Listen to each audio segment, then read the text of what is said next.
in the ionosphere. There couldn't be anything coming through the pure vacuum of space, because there was no charge separation in space. There couldn't be. The charges would come together and neutralize each other, or if they were like charges, they'd push against each other and diffuse. So this idea of Birkeland's was obviously lunatic, until, of course, we launched some satellites, or really space probes, above the ionosphere and found out that indeed the power, what was causing the aurora, is a flow from the sun. How? Well, I think one of your next lectures is by Dr. Siebeck, is it? Who will be talking to you about that. In any event, moving along in the family tree of plasma cosmology or plasma science is Irving Langmuir, who won the Nobel Prize for surface chemistry in 1932. He was the first person to call a plasma. He essentially hijacked the term from biological science because he saw that plasma, our kind of electric plasma, and blood plasma had some very similar characteristics. Number one, they're both cellular. They divide into cells.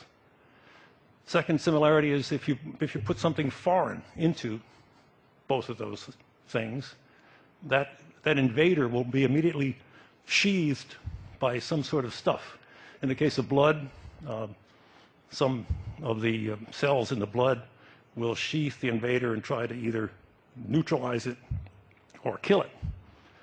In a plasma, the invader, whatever it might be, your probe to try to find and measure voltage, for example, is immediately sheathed with what has now become called a Langmuir sheath, usually electrons. Langmuir was clever enough to come up with a device that would remove the effect of that sheath and enable us to measure voltage within a plasma, and it's called a Langmuir probe. After Langmuir came Hannes Alfvén. Alfvén was an electrical engineer, worked for the Swedish power company. They were very concerned with explosive disasters that were happening on their very, very high voltage DC transmission lines. And Alfvén found out what the problem was and was able to cure it. It was a plasma phenomenon. There was energy stored in the magnetic fields around the transmission lines, and explosive occurrences in what was called a double layer, which stopped the inductive current flow, released this energy, and so you had explosions that killed people and melted power stations and things like that. Alfvén also extrapolated those ideas into the cosmos. And he said, perhaps if there is plasma out there, the explosive things that we see, like, for example, coronal mass ejections, might be from a similar cause. Alfvén also did many things and made many contributions. I'll talk a little bit about his work in the heart of my presentation. He stood and gave a talk just where you are some years ago in this room. Alfvén. Yep. I'm on hallowed ground. Yep. Alfvén was a mentor of a friend of mine, Dr. Tony Peratt, who's at Los Alamos National Laboratory. Peratt is rather well known for his identifying, codifying, listing, and sort of getting a handle on instabilities that happen in plasma. One of the objectives in, let's say, a nuclear reaction is to try to hold the thing together for as long as you can, to maintain that plasma stable. And what happens is there are inherent instabilities in the plasma which lead to the plasma falling apart. Those are your enemies. You're trying to defeat those instabilities.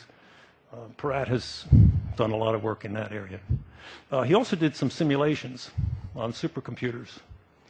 And I don't know why this thing is banging. I'm sorry if it sounds like thunder in the background, but I...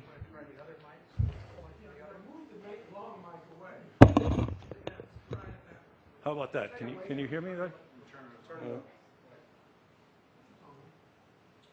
Hello. Okay. Now I've got this mic on. Is that?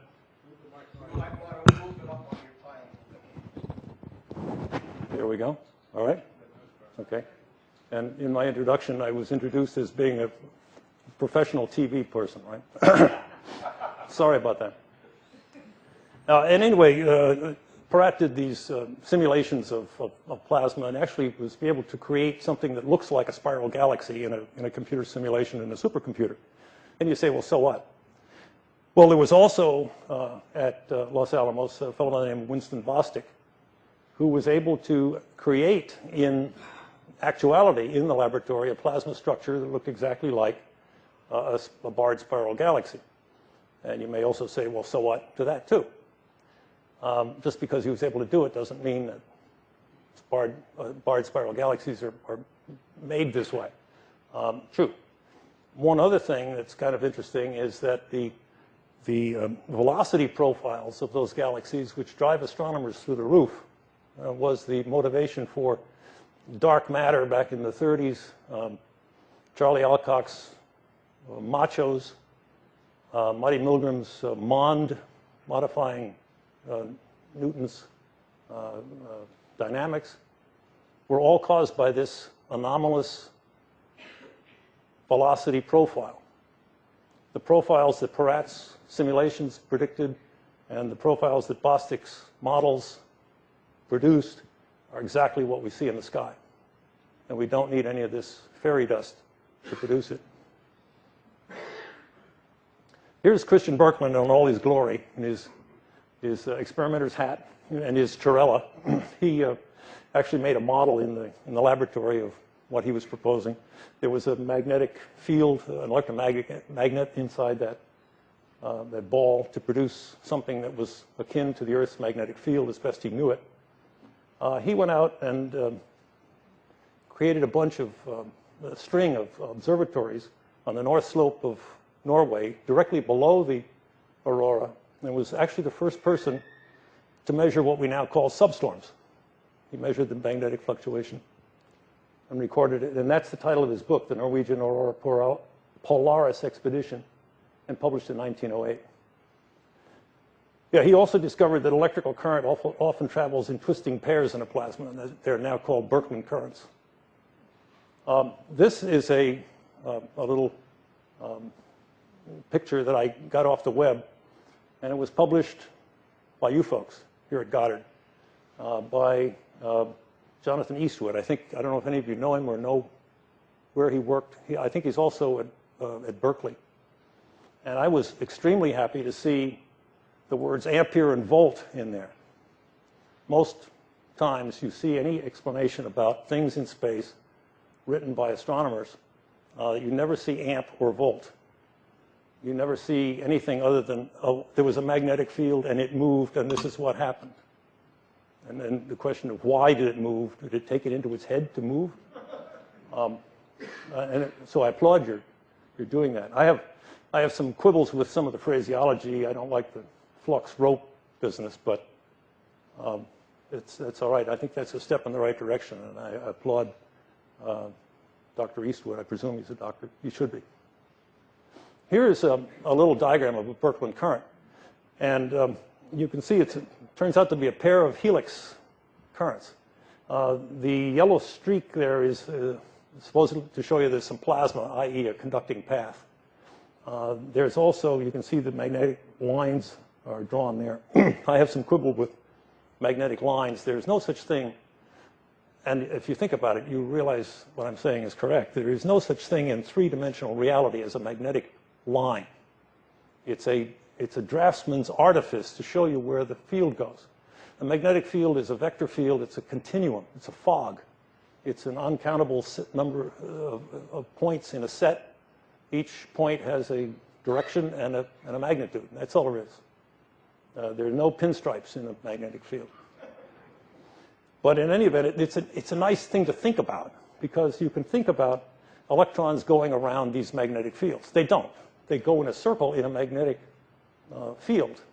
It's because of the Lorentz V crossed, the cross product of the velocity into the magnetic field gives you the force on the particle. So if a positive charge is transverse to the magnetic field, it won't go through the magnetic field. It'll be constrained to go in a circle.